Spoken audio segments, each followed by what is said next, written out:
Bueno, eh, hablando de los bloqueos interfaciales, pues tener en cuenta que una fascia es una vaina de tejido conectivo fibroso que está compuesta de matriz de colágeno y elastina y que recubre diferentes estructuras corporales. Macroscópicamente tiene un aspecto denso, microscópicamente es permeable, como podemos ver su distribución de el colágeno microscópicamente. Y básicamente existen dos tipos, las superficiales y las profundas.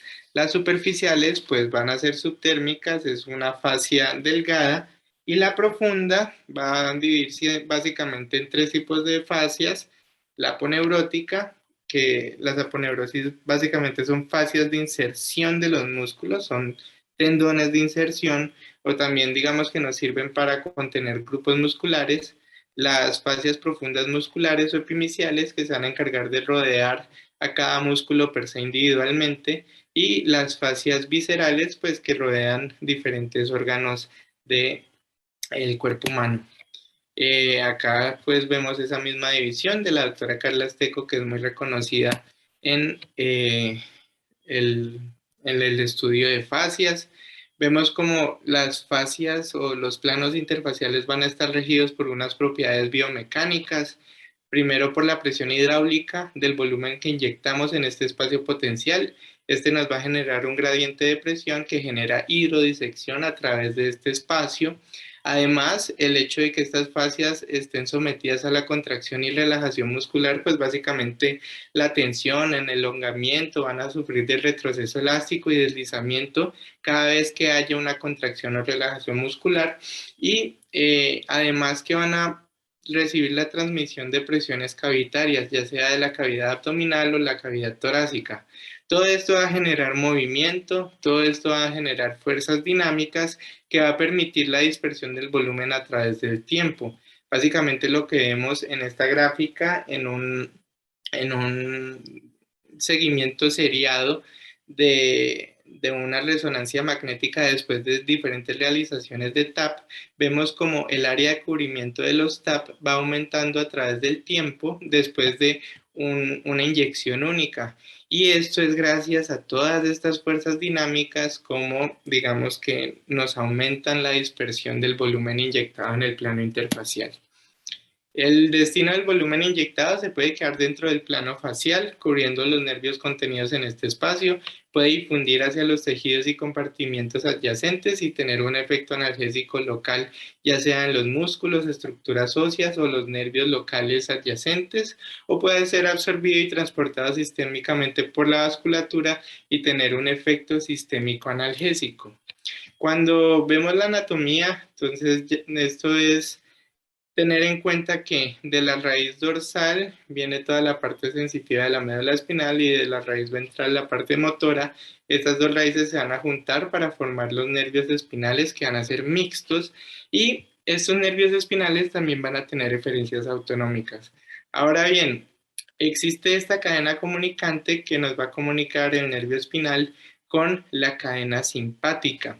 Y esta cadena ganglionar simpática es muy importante tenerla en cuenta, porque si vemos este diagrama, las aferencias viscerales neuronales, como podemos ver aquí, van a salir de la asta dorsal por la raíz dorsal, van por el ganglio de la raíz dorsal y se van a meter a la cadena simpática y viajar hasta las diferentes vísceras y los diferentes órganos corporales.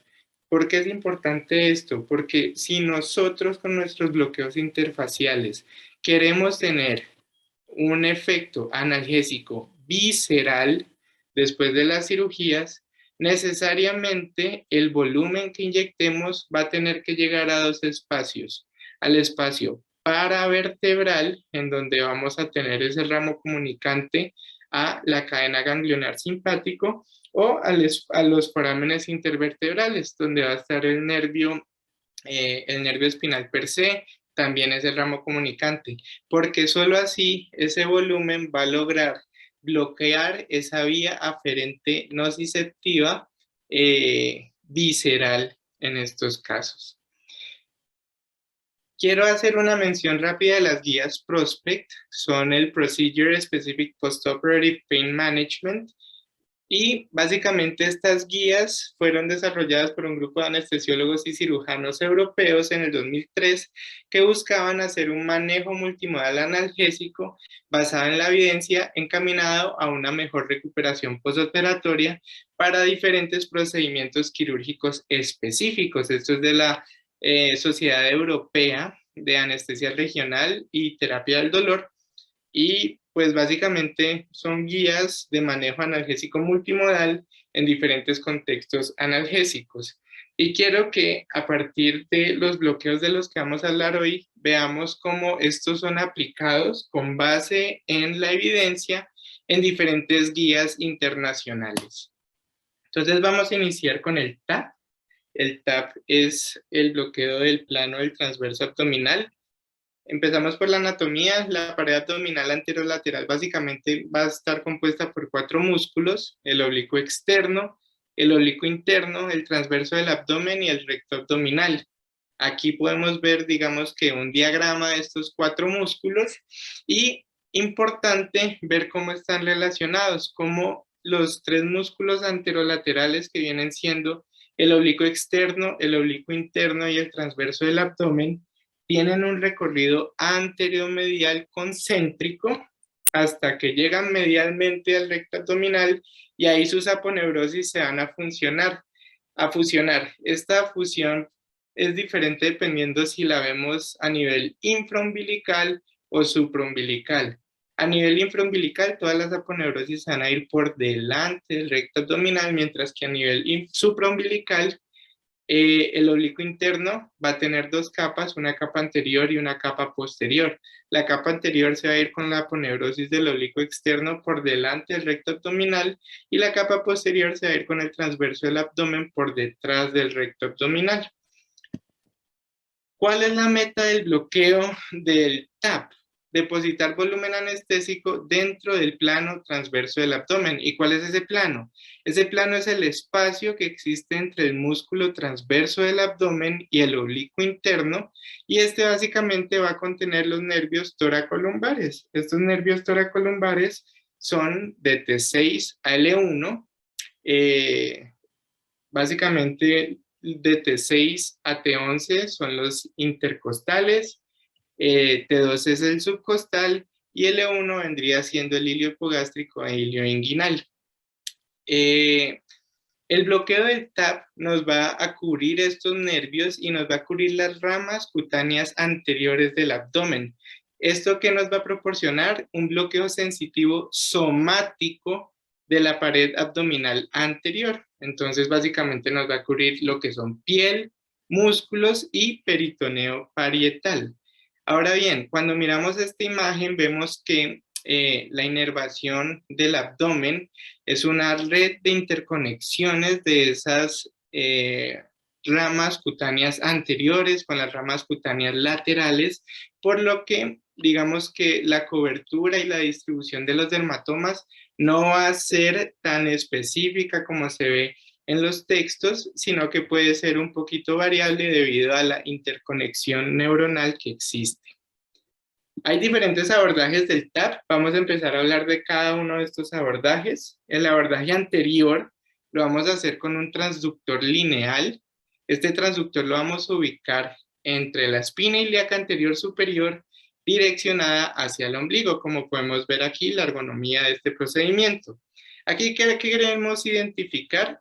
Si es posible, la arteria ilíaca circunfleja profunda, ahí le pondríamos Doppler para verla, y se podría ver los nervios hilio hipogástrico e hilio inguinal. Este abordaje anterior de TAP, pues básicamente también se puede conocer como un bloqueo de los nervios hilio hipogástrico e hilio inguinal porque están contenidos dentro de ese plano, y básicamente nos va a proveer una cobertura de T12 a L1, va a ser una cobertura somática. Y esto, digamos que nos va a cubrir todo lo que es hipogastrio, muslo proximal, canal inguinal, escroto, base del pene, por lo que sus indicaciones básicamente serían herniorrafia inguinal, orquidopexia, hidrocelectomía, básicamente cualquier cirugía que sea por debajo del ombligo, con una cobertura de T12 a L1 somática. Después tenemos el abordaje lateral, que es quizás con el que todos estamos más familiarizados. Este abordaje lateral, el transductor se va a ubicar entre la reja costal, el borde inferior de la reja costal y la cresta ilíaca a nivel de la línea axilar media. Y básicamente vamos a poner nuestra aguja entre el oblicuo interno y el músculo transverso del abdomen. Como podemos ver aquí, la aguja va de anterior a posterior con un abordaje medial a lateral, atravesando inicialmente el músculo oblicuo externo, posteriormente el músculo oblicuo interno, que vemos que se ve mucho más grueso, hasta llegar a ese plano que está entre el oblicuo interno y el músculo transverso del abdomen. Cuando hacemos la inyección de anestésico en este punto, la cobertura va a ser de T10 a T12, también va a ser únicamente somática, y cuidado porque en estos casos no hay cobertura de L1, o sea que no habría cobertura inguinal, ni de los nervios iliohipogástricos ni ilioinguinal, por lo que no tendría cabida en ese tipo de cirugías infraumbilicales. Acá vemos la imagen ya sin chancuco, oblicuo externo, oblicuo interno, transverso del abdomen, y este es el plano en el que buscaríamos hacer la inyección de nuestro volumen. Aquí sería como el punto donde quisiéramos poner el volumen anestésico. Después está el abordaje subcostal, que más adelante vamos a ver con la evidencia es el que ha venido tomando mucha fuerza. Vamos a poner nuestro transductor paralelo al borde costal, básicamente va a estar oblicuo al plano sagital. ¿Y qué vamos a ver? Vamos a ver el recto del abdomen, aquí vemos oblicuo externo, oblicuo interno, que se van a juntar en esta aponeurosis que viene siendo la línea semilunar o la línea de Spiegel. Y acá vemos el transverso del abdomen. Entonces nuestra aguja va a ir de lateral a medial a ubicarse detrás del recto abdominal, pero anterior al músculo transverso del abdomen. Este va a tener una cobertura de T6 a T9, también va a ser somática, y se ha visto que hacer, digamos que un barrido subcostal haciendo múltiples inyecciones, pues podría darnos una mayor cobertura de dermatomas. Aquí lo vemos, ya sin chancuco. Aquí está el recto abdominal. Vemos oblicuo externo, oblicuo interno, transverso del abdomen. Vemos cómo nuestra aguja va de anterior a posterior, de lateral a medial, hasta ubicarse por debajo del oblicuo interno, por delante del transverso del abdomen y detrás también del recto abdominal. Y aquí sería el plano de inyección del volumen. El abordaje posterior busca poner el transductor de nuevo debajo de la reja costal y encima de la cresta ilíaca en la línea axilar media y empezar a deslizar el transductor hacia atrás hasta que encontremos esta estructura anatómica que es el cuadrado lumbar. En este punto es donde vamos a buscar hacer la inyección de nuestro volumen anestésico acá, entre el oblicuo interno y el transverso del abdomen. Entonces haríamos un abordaje de medial a lateral, anterior a posterior, en el que la aguja iría por este trayecto, atravesando oblicuo externo, oblicuo interno y llegando por encima del transverso del abdomen en el punto en el que confluyen con el cuadrado lumbar. ¿Cuáles son las dosis que se han estipulado para estos bloqueos? Si es single shot, se habla de una dosis mínima de 15 cc hasta 30 cc y el bloqueo se puede hacer unilateral o bilateral. Digamos que las concentraciones descritas en la literatura son variables, van desde 0.2 a 0.25 de bupivacaína, la bupivacaína de 0.375 y ropivacaína de 0.2 a 0.25%. La dosis en pediatría es de 0.3 cc por kilo en cada lado y siempre se debe considerar la dosis máxima en los pacientes para no tener el riesgo de estar dando dosis tóxicas. Se pueden dejar catéteres para infusión continua o bolos intermitentes a diferentes concentraciones de bupivacaína y levobupivacaína al 0.125 o al 0.25%. Las infusiones continuas, digamos que no hay algo establecido como tal, son básicamente recomendaciones de expertos. La infusión continua la recomiendan entre 8 a 10 cc por hora, mientras que los bolos intermitentes los recomiendan de 15 cc cada 8 horas. Y siempre tener en cuenta que si se va a dejar un catéter, la recomendación de la Sociedad Europea de Anestesia Regional Pediátrica del 2018 habla que máximo se debe estar administrando de 0.1 a 0.3 miligramos kilo hora. Ahora bien, ya teniendo en cuenta o conociendo estos diferentes abordajes del TAP, vamos a ver cuál es la evidencia y sus indicaciones clínicas en el periodo perioperatorio.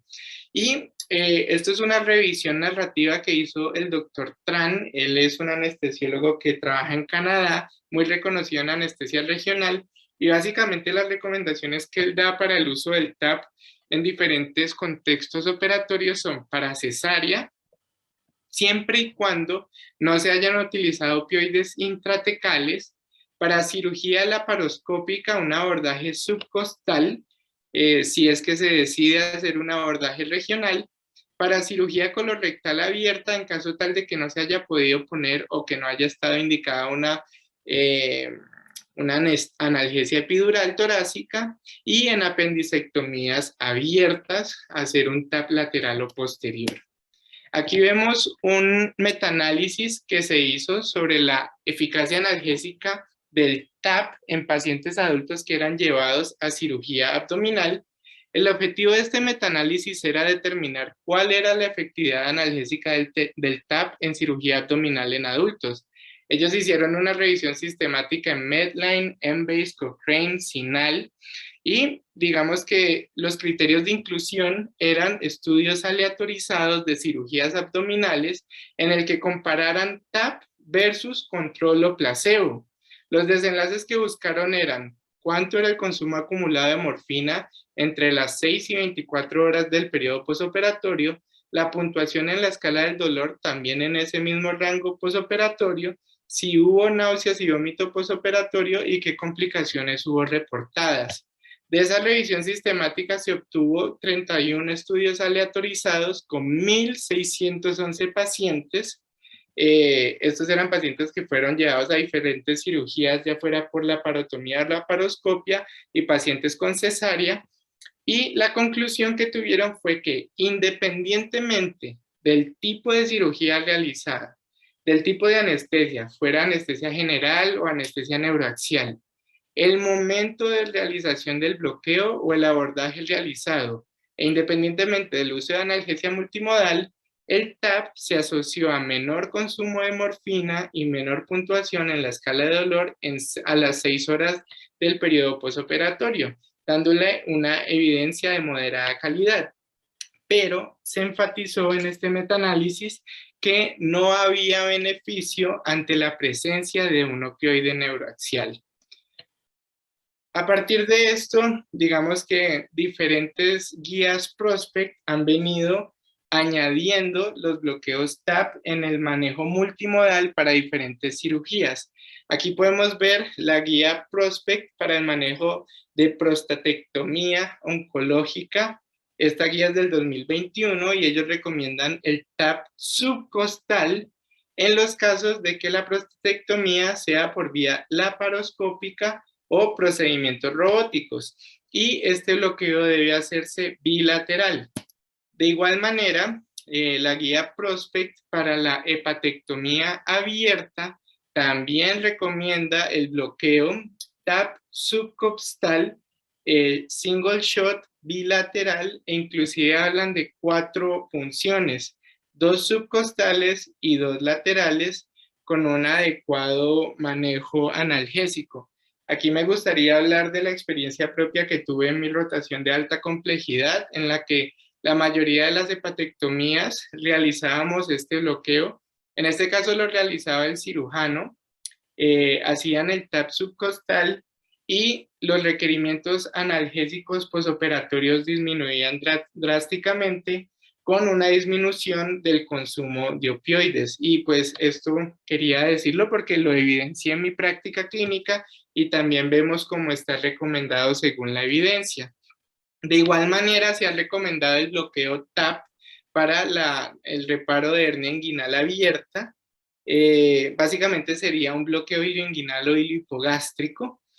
Y también para la cirugía de colecistectomía laparoscópica están incluidos, en caso tal de que se quiera realizar, un bloqueo regional, el TAP subcostal, como un aporte a la analgesia multimodal en este tipo de intervenciones quirúrgicas.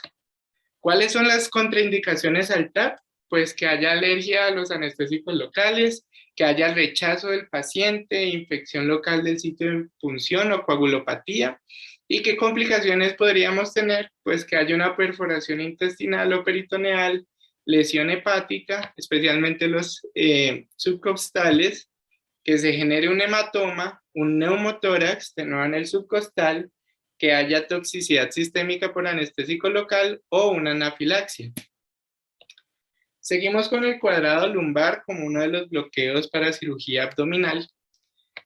Para entender el bloqueo del cuadrado lumbar tenemos que entender la anatomía de la fascia toracolumbar.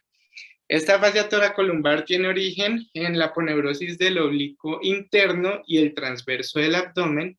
Entonces aquí va a empezar a originarse esa fascia y se va a insertar en los arcos costales, las apófisis transversas y espinosas vertebrales, tanto torácicas como lumbares, en la cresta ilíaca y en el hueso sacro.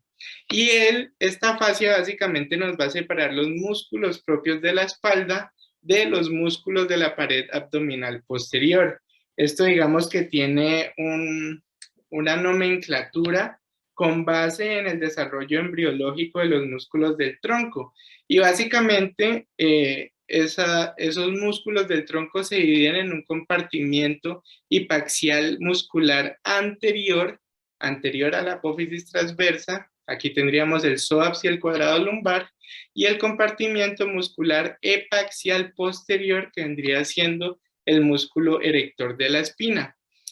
Teniendo en cuenta este origen embriológico, se ha dado una nomenclatura a las diferentes capas de la fascia toracolumbar. Hay un modelo de 2 capas que nos dice que, como podemos ver aquí, la 3 es la fascia transversal, que tiene un diferente origen embriológico a la fascia toracolumbar.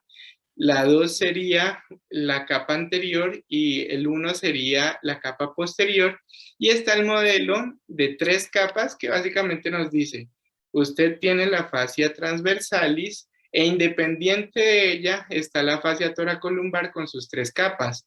3 viene siendo la capa anterior, 2 viene siendo la capa media y 1 viene siendo la capa posterior. Y vemos como estas 3 capas van a envolver tanto al cuadrado lumbar como al músculo erector de la espina y van a separar al cuadrado lumbar también del psoas.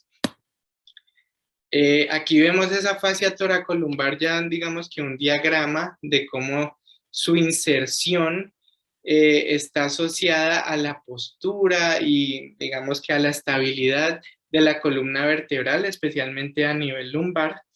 Y ya después nos podemos meter con el cuadrado lumbar. Este músculo tiene origen en la cresta ilíaca y se va a insertar en la costilla 12 y en las apófisis transversas vertebrales del L1 a L4. Su función es generar flexión lateral de la columna lumbar y a nivel de la bilateral, pues generaría extensión de la columna lumbar. Aquí esta imagen quiero que la tengamos en cuenta para ver las relaciones anatómicas del cuadrado lumbar y así podemos empezar a entender también qué riesgos hay con este bloqueo. Entonces acá vemos el músculo cuadrado lumbar que está cubierto, como dijimos, por las diferentes capas de la fascia toracolumbar, su relación con el erector de la espina, con el psoas anteriormente, el erector de la espina posterior, el latísimo dorsal también posterior y un poco más lateral al cuadrado lumbar, y anterior a él va a estar toda esta grasa perirrenal y el riñón per se, y acá ya tendríamos la cavidad peritoneal. También muy importante tener en cuenta esta relación anatómica a la hora de realizar nuestro bloqueo, y es la arteria lumbar que va a estar cruzando posterior al músculo cuadrado lumbar, por lo que hay que tener mucho cuidado a la hora de direccionar nuestra aguja, no ir a puncionar esta arteria y pues generar, digamos que un hematoma consecuente. ¿Cuál va a ser la meta del bloqueo cuadrado lumbar? Depositar el volumen anestésico adyacente al músculo cuadrado lumbar, lo que va a generar una dispersión cefalocaudal a través de la fascia toracolumbar.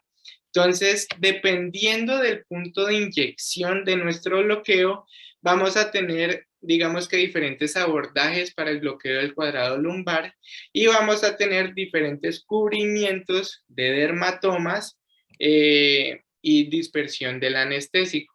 Entonces, en este diagrama están, digamos que, seleccionados 3 tipos de cuadrados lumbares, de bloqueos de cuadrado lumbar. Existen 4, ya vamos a mirar cuál es el cuarto, pero vemos que el QLB1, el cuadrado lumbar 1, viene siendo el lateral porque la inyección va a ser lateral al músculo cuadrado lumbar. El QLB2 va a ser el posterior porque la inyección va a ser posterior al músculo cuadrado lumbar en este punto. Y el transmuscular o el QLB3 va a ser una inyección que va a ser transmuscular, la aguja va a penetrar el músculo cuadrado lumbar, se va a posicionar anterior a este, entre cuadrado lumbar y psoas. Entonces, como les dije, pues dependiendo del abordaje vamos a tener diferente cubrimiento de dermatomas. El cuadrado lumbar 1, que es el lateral, básicamente va a estar limitado a cirugías abdominales infraumbilicales, porque solo nos va a cubrir los dermatomas de T12 al E1. No tiene dispersión al espacio paravertebral, por lo que no va a tener cobertura visceral, tampoco tiene dispersión al plexo lumbar ni a la cadena simpática, no hay bloqueo visceral, pero sí genera un bloqueo somático. El QLB2 posterior y el anterior, digamos que tienen reportada una cobertura similar de T4 al E1. El que tiene, digamos que, más constancia de dispersión hacia el espacio paravertebral y la cadena simpática viene siendo el abordaje anterior transmuscular, por lo que sí está asociado a un bloqueo visceral, además de un bloqueo somático. De igual manera, pues va a cubrir esa cadena simpática y el espacio paravertebral. Y hay que tener una consideración, y es que la fascia toracolumbar caudalmente se puede continuar con la fascia ilíaca, por lo que podría generar dispersión hacia el plexo lumbar y generar bloqueo de extremidades inferiores. Para el cuadrado lumbar posterior, digamos que esta dispersión hacia el espacio paravertebral y la cadena simpática no es tan consistente, por lo que el bloqueo visceral no es tan consistente. Pero entonces, básicamente, dependiendo de las dermatomas que curamos, vamos a estar bloqueando las ramas cutáneas laterales y anteriores de los ramos ventrales de esos nervios espinales, ya sea de T12 al E1 o T4 al E1, siendo los toracoabdominales, hilo hipogástrico e hilo inguinal. ¿Cuál es la técnica del bloqueo cuadrado lumbar? El paciente se tiene que colocar en decúbito supino, como vemos en esta imagen. También se puede poner en decúbito lateral, diré, esta es una imagen en decúbito lateral. Y la idea es utilizar un transductor convexo y lo vamos a orientar de manera transversa entre la cresta ilíaca y el margen costal. Utilizar una aguja larga de 100 milímetros porque es un bloqueo profundo y siempre se debe hacer un abordaje en plano para ver la dirección de nuestra aguja, ver la punta, tener cuidado con la arteria lumbar, que no la vayamos a puncionar y generar un hematoma. Se puede hacer un bloqueo unilateral, bilateral, dependiendo de la cobertura analgésica que tengamos, teniendo en cuenta que si lo vamos a hacer bilateral probablemente nos va a tocar voltear mucho al paciente y puede ser un poco engorroso, y hacerlo single shot. Uno puede hacer el barrido desde antero-posterior o póster-anterior, entonces veámoslo acá. Esto es la zonoanatomía que vamos a obtener cuando ponemos nuestro transductor entre la reja costal y la cresta ilíaca a nivel posterior. Entonces aquí vemos la vértebra lumbar, la apófisis transversa, y de esa apófisis transversa vamos a ver el cuadrado lumbar insertado a ella. Detrás de la apófisis transversa está el erector de la espina y anterior a ella está el psoas. Y aquí, en esta cara anterior, vemos cómo van llegando los músculos anterolaterales del abdomen. Entonces vemos el oblicuo externo, un poco del oblicuo interno, el transverso del abdomen. Este es el dorsal ancho y posteriormente pues vemos el erector de la espina. Hay una mnemotecnia que se llama el Shamrock Sign, el signo del trébol, y es básicamente que dicen que uno cuando ubica el transductor en esa posición, la imagen ultrasonográfica va a ser el de un trébol de 3 pétalos, siendo digamos que la rama, el ramo del trébol, la apófisis transversa, anteriormente va a estar el psoas, lateral va a estar el cuadrado lumbar y posterior va a estar el elector de la espina. Veámoslo ahorita en la imagen. Aquí está supuestamente el trébol. Aquí está el músculo erector de la espina posterior, el cuadrado lumbar lateralmente insertado en la apófisis transversa y anteriormente el psoas. Entonces, esta imagen también nos muestra todos los abordajes que existen del bloqueo del cuadrado lumbar. Vemos cómo está el cuadrado lumbar 1, que viene siendo el lateral. Vemos que la inyección se va a dirigir lateral al músculo cuadrado lumbar. El QLB2, que va a ser posterior al cuadrado lumbar. El QLB3, que vimos que es transmuscular, entonces la aguja va a atravesar el músculo cuadrado lumbar y se va a ubicar entre este y el psoas. Y existe el cuarto, que es un bloqueo con inyección del volumen intramuscular. Entonces, el abordaje lateral, como dijimos, la inyección va a ser en la intersección entre la fascia transversal y la cara lateral del cuadrado lumbar. Aquí estamos viendo el músculo transverso del abdomen. Debajo de este va a estar la fascia transversalis, en donde vamos a ubicar debajo de ella nuestra aguja justo lateral al cuadrado lumbar. Y este nos va a dar una cobertura de los dermatomas de T2 y L1, más que todo somática, que sería útil para cirugía infraumbilical. Aquí ya vemos, digamos que la imagen sin chancuco se ve así distorsionada porque esta es la dirección de la aguja. Entonces, para ubicarnos, esto es oblicuo externo, acá está el oblicuo interno, el músculo transverso del abdomen, y este vendría siendo el cuadrado lumbar. Entonces vemos cómo la aguja pasa por oblicuo externo, oblicuo interno, transverso del abdomen, llega debajo de la fascia transversalis y se posiciona lateral a el músculo cuadrado lumbar, siendo este el punto de inyección. El abordaje posterior va a ser con la dirección de nuestra aguja direccionada posterior al cuadrado lumbar, posterior a la capa media de la fascia toracolumbar, aunque visualizar estas capas con la ultrasonografía es muy difícil. Y digamos que lo que está escrito en la literatura es que nos permitiría tener una cobertura más amplia a través de esa dispersión de la capa media de la fascia toracolumbar. Habría una mayor dispersión del volumen, logrando una cobertura de T4L1 somática y digamos que visceral interrogada, con una mayor duración analgésica mayor de 12 horas. Entonces aquí vemos como la aguja se dirige detrás del cuadrado lumbar y ahí se hace la inyección del volumen anestésico. Esta es una imagen ya sin chancuco de nuevo, entonces oblicuo externo, oblicuo interno, transverso del abdomen, cuadrado lumbar. La aguja se podría hacer con un abordaje posterior o un abordaje anterior. El abordaje anterior digamos que sería un poco más largo, pero quizás un poco menos difícil, y el abordaje posterior serían ambos direccionados posterior al cuadrado lumbar.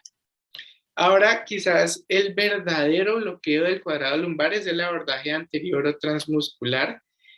Como vemos, vamos a ubicar a nuestro paciente en decúbito lateral y vamos a posicionar nuestra sonda debajo de la reja costal y encima de la cresta ilíaca, teniendo esta imagen. De nuevo, apófisis transversa, el cuadrado lumbar va a estar insertado en ella y nuestra inyección va a ser atravesando el cuadrado lumbar con la aguja y ubicando la punta entre el cuadrado lumbar y el psoas. Esto va a permitir que haya también una cobertura mucho más amplia de T4L1, somática y visceral. Aquí sí podemos ver cómo, digamos que anatómicamente es mucho más lógico que haya una dispersión del volumen al espacio paravertebral y a los forámenes intervertebrales, porque estamos mucho más cerca de las estructuras del neuroeje, y esto está asociado a una mayor duración analgésica. Acá lo vemos de nuevo, entonces vemos como el abordaje va a ser posterior, atravesando el cuadrado lumbar desde posterior a anterior, llegando al espacio entre cuadrado lumbar y psoas y el músculo psoas. Aquí vemos el volumen inyectado.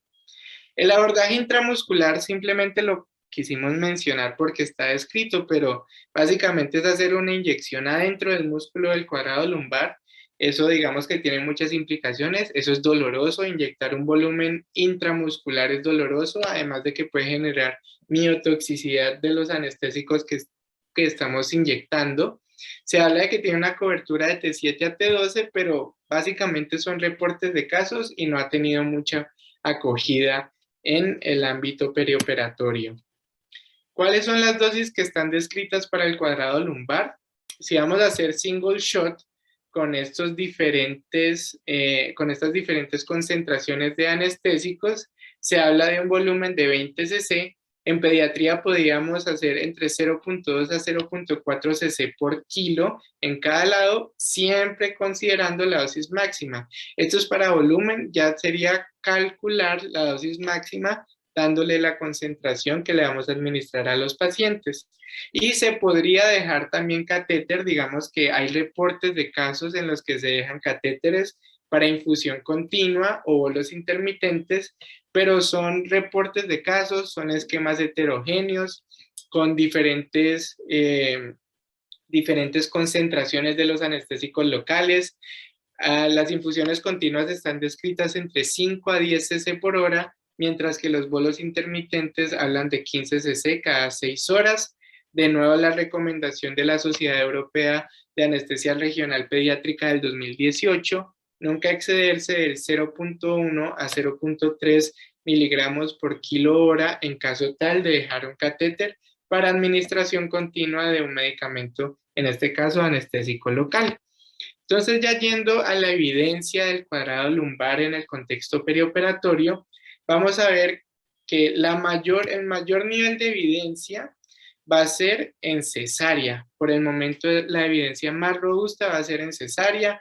Hay mucha heterogeneidad en los resultados de la literatura porque los estudios están hechos con los diferentes abordajes del cuadrado lumbar, y esto ha hecho de que sean muy heterogéneos la forma en cómo se realiza el estudio, cómo se miden los resultados, y no existe un estudio que haya comparado los 4 abordajes entre cada uno.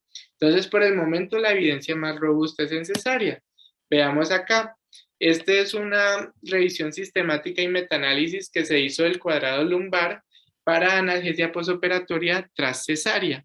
Entonces, básicamente ellos querían determinar cuál era la efectividad analgésica del cuadrado lumbar en cesárea. Hicieron una revisión sistemática en Medline, Embase, Web of Science, Cochrane, e incluyeron estudios aleatorizados de cesárea que compararan el cuadrado lumbar versus control versus morfina neuroaxial u otros bloqueos. Y digamos que incluyeron cualquier abordaje del cuadrado lumbar. ¿Qué desenlaces estaban buscando? El consumo de opioides a 24 horas y la puntuación en la escala del dolor. Tras hacer la revisión sistemática, encontraron 10 estudios aleatorizados con 761 pacientes. Hay que tener en cuenta que todas las anestesias que se dieron en estas pacientes fueron anestesia neuroaxial, todas, no hubo anestesia general, y todas recibieron analgesia multimodal. 386 recibieron un cuadrado lumbar, todos los bloqueos fueron realizados al final de la cesárea. En esta revisión sistemática no incluyeron la anestesia general porque lo que planteaban es que la anestesia general se daba en pacientes embarazadas de procedimientos de urgencia, y digamos que por temas éticos era más difícil obtener esos resultados. Entonces, como les digo, todos los bloqueos de cuadrado lumbar fueron al final de la cesárea.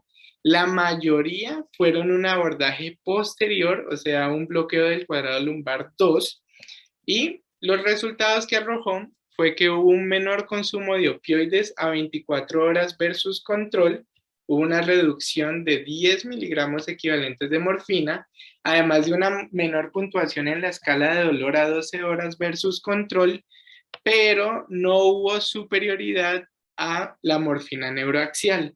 O sea que en caso tal de que se esté utilizando morfina neuroaxial, no se debería utilizar un bloqueo de cuadrado lumbar en estas pacientes. Además que no mostró beneficio de adicionarlo a la morfina neuroaxial. Si tiene la paciente morfina neuroaxial, no requiere de cuadrado lumbar porque no genera un beneficio adicional. Aquí vemos cómo esto se ha implementado en la guía Prospect del 2021 para las cesáreas. Si no hay morfina intratecal, recomiendan, como una recomendación grado A, utilizar bloqueos interfaciales, ya sea un TAP o un cuadrado lumbar. Este metaanálisis y revisión sistemática del 2021 lo que buscó fue comparar la eficacia analgésica entre el TAP y el cuadrado lumbar para cesárea, y lo que evidenció es que ambos bloqueos proveen una analgesia posoperatoria equivalente para cesárea. Fueron superiores al control para disminución en la puntuación en escala de dolor y consumo de opioides, pero de nuevo no evidenciaron beneficio ante el uso de morfina intratecal. Entonces, digamos que con este estudio y con la recomendación de la guía Prospect, pues usted diría, puede usar cualquiera de los dos. Aquí hay otro metaanálisis que nos compara, no ya saliéndose de la cesárea, incluyéndola dentro de diferentes cirugías abdominales, y vuelve y compara la efectividad analgésica del cuadrado lumbar versus TAP, y básicamente lo que determina es que el cuadrado lumbar está asociado a menor puntuación en la escala de dolor y menor consumo de opioides tras cirugía abdominal versus el TAP, además de mayor duración analgésica. Entonces, digamos que a pesar de que hay revisiones que dicen que son equivalentes en su efecto analgésico para cesárea, hay otros que se inclinan un poco más por el cuadrado lumbar en el caso de que se quiera hacer una analgesia multimodal en pacientes que fueron llevadas a una cesárea y que no hubieran recibido morfina intratecal. Aquí podemos ver como en este metaanálisis el cuadrado lumbar tuvo superioridad en todos los puntos de valoración de la escala del dolor desde las 2 a 24 horas en el periodo posoperatorio, además de tener un menor consumo de morfina a las 24 horas cuando se comparó contra el TAP. Aquí, contraindicaciones del cuadrado lumbar: alergia al anestésico local, rechazo del paciente, infección del local del sitio de punción o sepsis y coagulopatía, y las complicaciones asociadas: que haya perforación intestinal, peritoneal, lesión renal, hepática o esplénica, un hematoma retroperitoneal si se llega a hacer punción de la arteria lumbar, que haya una toxicidad sistémica por anestésico local o una anafilaxia. Entonces vamos a relajarnos un segundito, pero digamos que por el inconveniente del principio, vamos a seguir ya. Respiren profundo y seguimos con el ESP. El ESP es el bloqueo del plano erector de la espina. Este fue descrito en el 2016 por el doctor Mauricio Forero. Mauricio Forero es colombiano. Él trabaja con la Universidad de McMaster en Hamilton, Canadá, y básicamente lo describieron como un bloqueo interfacial novedoso. En este primer artículo, él habló de 4 casos. 2 casos fueron de pacientes con dolor neuropático. Uno fue secundario a una metástasis a reja costal, otro fue secundario a una fractura de reja costal traumática tras un accidente de tránsito, y los 2 otros casos estuvieron asociados a cirugía BATS, cirugía toracoscopia videoasistida.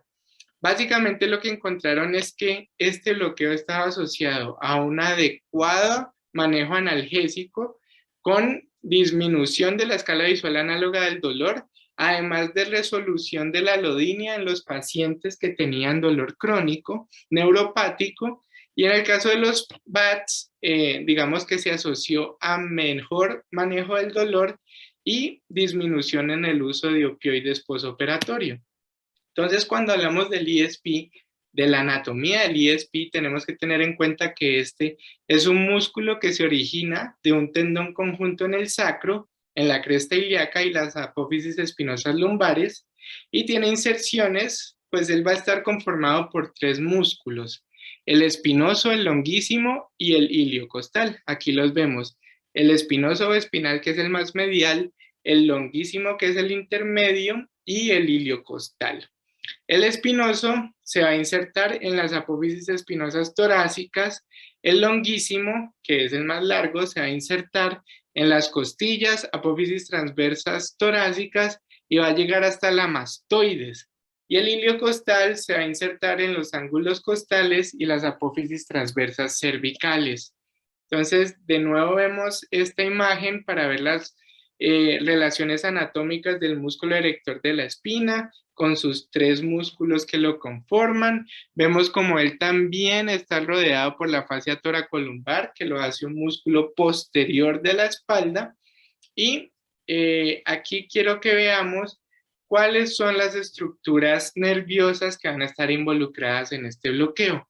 Entonces vemos el nervio espinal saliendo del foramen intervertebral.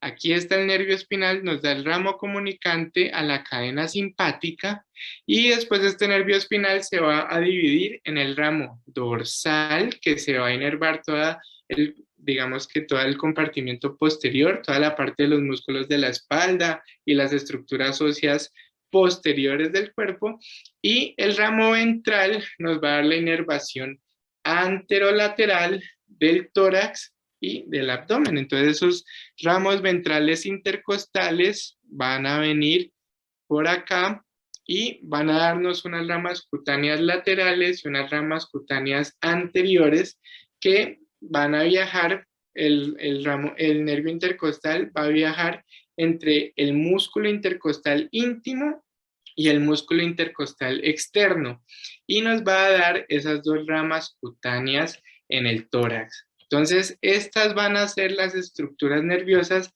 que van a estar relacionadas con nuestro bloqueo del plano erector de la espina. ¿Cuál es la meta del bloqueo? Depositar un volumen anestésico en el plano facial entre las apófisis transversas vertebrales y el músculo erector de la espina. Entonces lo vemos bien aquí. Vamos a pasar a través del trapecio, el romboides y el músculo erector de la espina hasta chocar con la apófisis transversa y ahí depositar un volumen anestésico. ¿Y cuál ha sido el mecanismo de acción que se ha visto a partir de la dispersión de este volumen anestésico? Se ha visto que este volumen puede tener 4 diferentes destinos.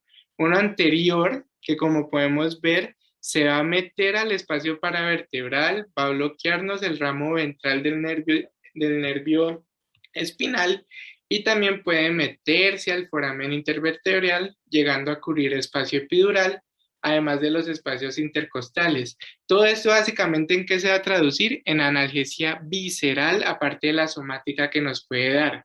También va a tener una dispersión cefalocaudal, el compartimiento anterior al músculo erector de la espina, digamos que nos va a servir como un espacio reservorio para ese volumen inyectado, y va a permitir una dispersión entre 3 a 4 niveles cefalocaudales desde el sitio de inyección.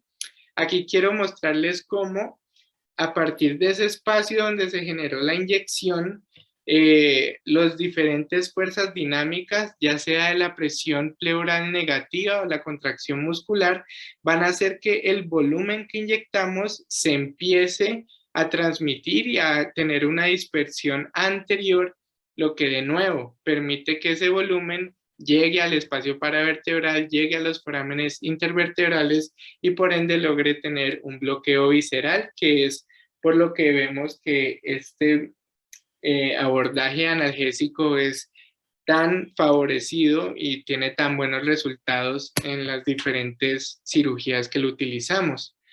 Las otra dispersión del volumen que se puede obtener es una dispersión posterior. El ramo dorsal del nervio espinal va a estar bloqueado en este caso, y también podría tener cierta dispersión intramuscular. Y la dispersión lateral vamos a ver que va a ser limitada por la fascia toracolumbar. El borde de la fascia toracolumbar no va a permitir que este volumen se vaya lateral, sino que lo va a mantener contenido, y por eso es que la dispersión se va a ver de esta manera. Y este volumen de acá va a ser un cierto reservorio en el que va a permitir una dispersión anterior, que va a permitir un bloqueo del espacio paravertebral y por ende un bloqueo mucho más profundo visceral. Hay diferentes estudios anatómicos cadavéricos que han tratado de dilucidar esta dispersión tras el bloqueo ESP. Como podemos ver, hay muchos y lo que buscan es ver si hubo volumen que llegara al espacio epidural, paravertebral, que bloqueara el ramo ventral, el ramo dorsal, la cadena simpática o los espacios intercostales. Vemos que los resultados varían entre cada uno de los estudios. Aquí hay que ver el tipo de modelo cadavérico que utilizaron, si era fresco, si estaba embalsamado o no. Pero lo que podemos decir es que existen plausibilidad de que haya una cobertura de estos espacios potenciales del mecanismo de acción del ESP, y por eso es que tenemos esos resultados analgésicos tan prometedores en nuestros pacientes. Y básicamente vamos a tener esta cobertura somatovisceral de la caja torácica o inclusive de la pared abdominal, dependiendo del nivel en donde hagamos la inyección del ESP. ¿Cuál es la técnica del ESP? El paciente puede estar sentado en decúbito lateral o mucho más fácil si lo hacemos en prono, utilizando un transductor lineal o convexo si lo vamos a hacer a nivel lumbar porque va a estar mucho más profundo, y la orientación del transductor va a ser parasagital, aunque ahorita vamos a ver otro tipo de abordaje que es poniendo la sonda en posición transversa. Idealmente utilizar una aguja larga para poder tener, digamos que, mayor precisión de los movimientos entre los planos y llegar hasta donde queremos adecuadamente. Está descrito el abordaje en plano, es lo ideal, aunque también se puede hacer fuera de plano, se puede hacer uni o bilateralmente, se puede hacer single shot o dejando un catéter interfacial, y siempre se debe hacer un barrido de medial a lateral o de lateral a medial para ubicarnos en las estructuras óseas y en nuestro objetivo donde queremos hacer la inyección, y al final se debe volver a hacer un barrido para determinar si hicimos una adecuada distribución del volumen inyectado. Entonces aquí vemos cómo es el barrido de medial a lateral. Entonces vemos como medialmente estaríamos viendo las apófisis espinosas, y a medida en que nos vamos lateral ya empezamos a ver la apófisis transversa, que se ve mucho más aplanada y cuadrada versus una costilla. La costilla se ve más redondita y esto vendría siendo, digamos que un barrido más lateral. Y cuando tenemos ya nuestro transductor, esta va a ser la imagen ultrasonográfica que vamos a tener. Vamos a ver trapecio, vamos a ver romboides, vamos a ver el músculo erector de la espina y la apófisis transversa. Y digamos que nuestro blanco va a ser hacer la inyección encima de la apófisis transversa, disecando el plano entre la apófisis y el músculo erector de la espina. Un tip que recomiendan es tratar de hacer la inyección en el borde de la apófisis transversa, porque así vamos a lograr disecar mejor ese plano entre la apófisis y el músculo. Muchas veces si lo hacemos en la mitad de la apófisis, puede que no hagamos una adecuada disección o puede que inclusive vayamos a hacer una inyección intramuscular. ¿Y cuál es el problema? Que debido al orden longitudinal que tienen las fibras del músculo erector de la espina, muchas veces estamos haciendo una inyección intramuscular, la dispersión pareciera que estuviera bien, pero en verdad es una inyección errónea. Entonces, algunos autores han planteado un abordaje con orientación transversa del transductor. Aquí vemos como el transductor va a ir en posición transversa, vamos a hacer un abordaje de lateral a medial. Esta es la imagen que tendríamos. Esta sombra acústica nos la da la costilla, todo esto es costilla, y una vez termina la costilla, de lateral a medial, logramos ver la apófisis transversa aplanadita, y en este caso podemos hacer una inyección en plano, llegando a la apófisis transversa y haciendo la inyección del volumen. ¿Qué dicen que tiene de ventaja este abordaje? menor riesgo de hacer una inyección intramuscular y nos permite detectar una adecuada distribución del volumen inyectado. En caso tal de que estuviéramos haciendo una inyección intramuscular, en vez de verse longitudinal, como si se vería en un abordaje sagital del bloqueo, se vería más bien como una dispersión redonda del volumen inyectado y eso nos diría que estaríamos haciendo inadecuadamente el bloqueo. ¿Cuáles son las dosis que se recomiendan para el ESP? Entre 20 a 30 cc, lebupivacaína al 0.25, lebupivacaína al 0.375.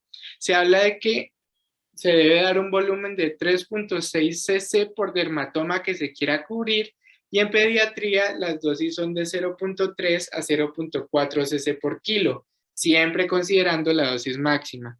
De nuevo, la información que hay respecto a las infusiones por catéteres son más que todo recomendaciones de expertos.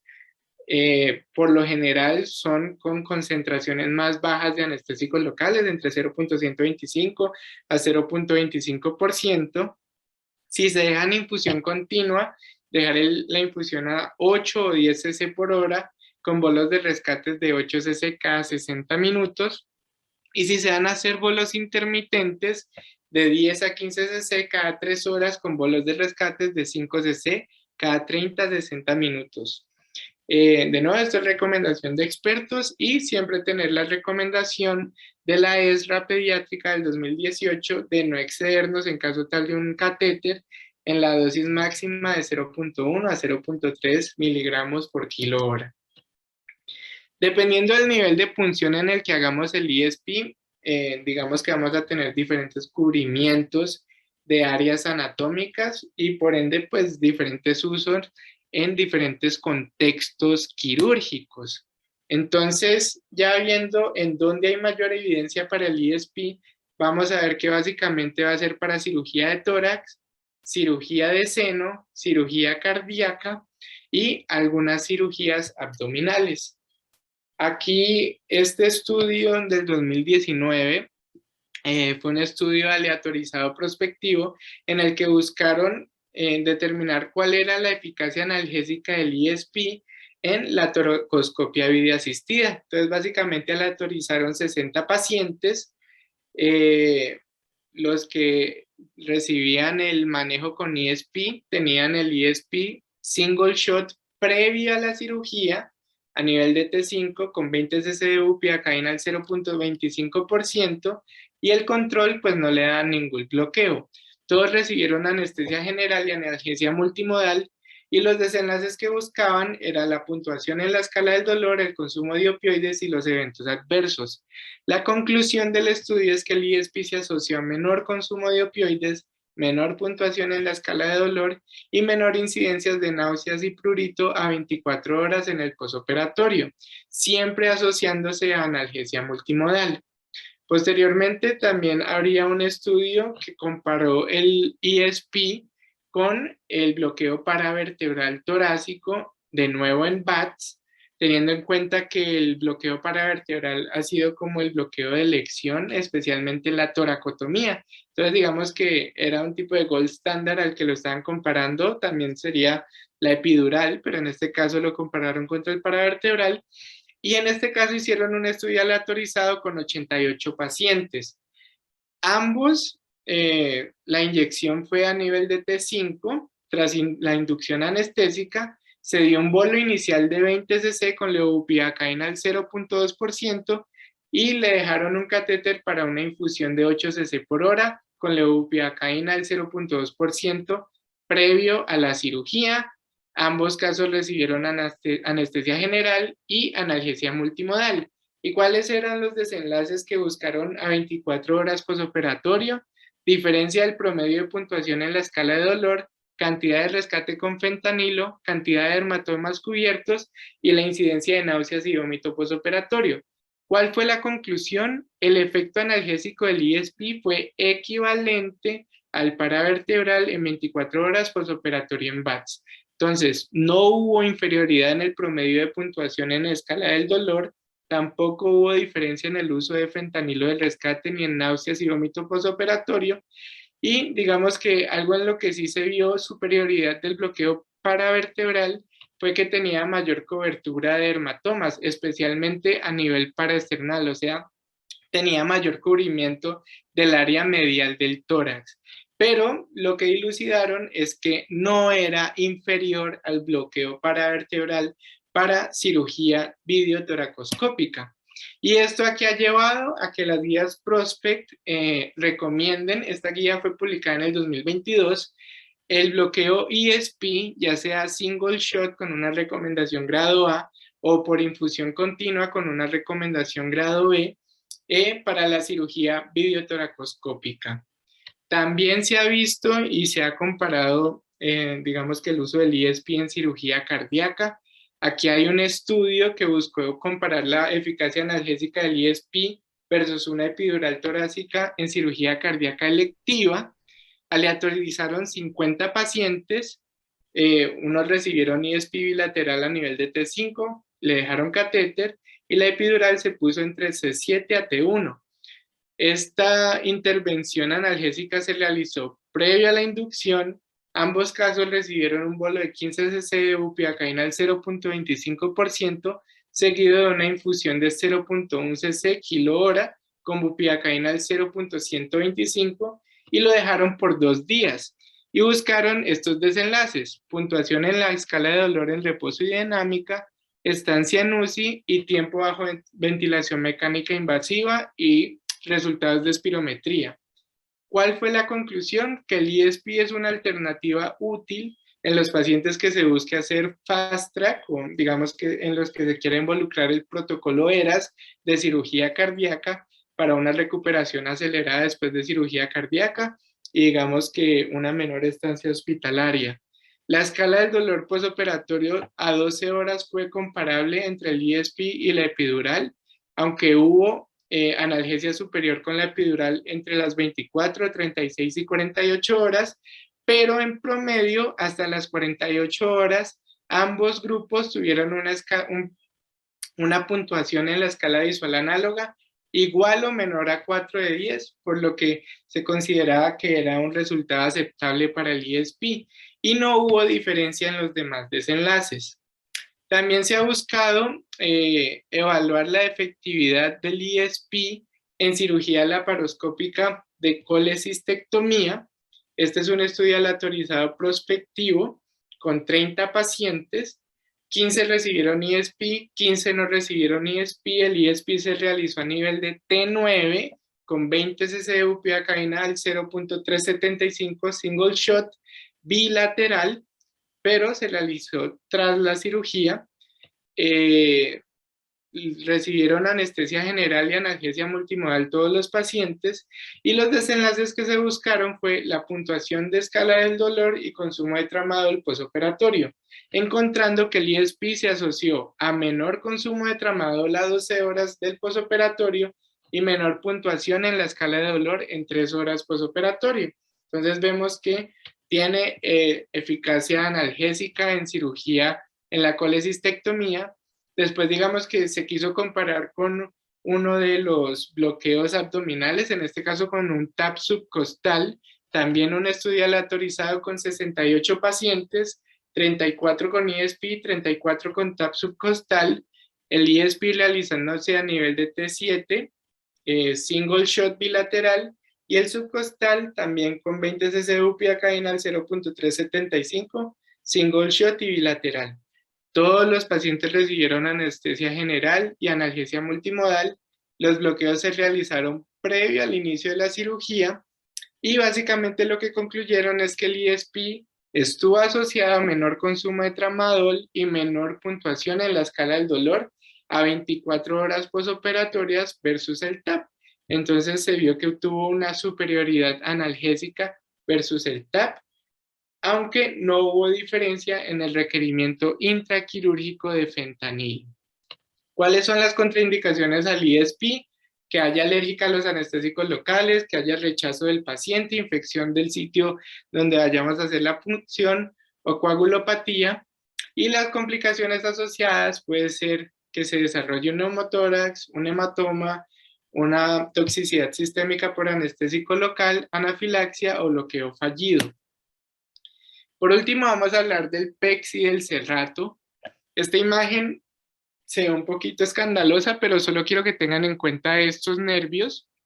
Está el nervio torácico largo, el nervio pectoral lateral, el nervio pectoral medial y el nervio toracodorsal. Todos estos nervios vienen del plexo braquial, mientras que los nervios intercostales son los que hemos estado hablando, que vienen de los nervios espinales de diferentes niveles a nivel intercostal.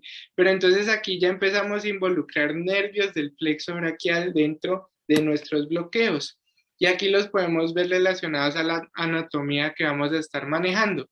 Acá vemos el nervio el pectoral menor con el nervio pectoral medial. Acá está el nervio pectoral lateral, el nervio toracodorsal, el nervio torácico largo. El toracodorsal va a inervar el latísimo dorsal y el torácico largo va a inervar el serrato anterior.